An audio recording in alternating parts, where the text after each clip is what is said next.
Pistol pose. From mountain pose, take a deep breath in. Breathe out. Shift your weight to your left foot. Draw your right knee to your chest. Wrap your right peace fingers around your right big toe. Straighten the right leg. Now keep the left hand on the hip. Take a deep inhale.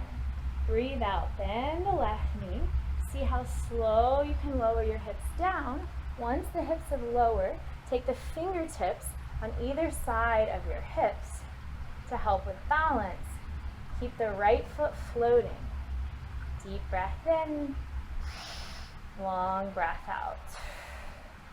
Now it's important to try it on both sides. Pistol pose on the right side. Deep breath in, breathe out, shift your weight to your right foot. Wrap your left peace fingers around your left big toe. Straighten the left leg, right hand to hip. Take a deep inhale and breathe out. Bend the knee. See how slow you can sink your hips. Maybe you don't even need to lower your hands. So you can play with the different variations of pistol, using the core, steadying your gaze, steadying your breath.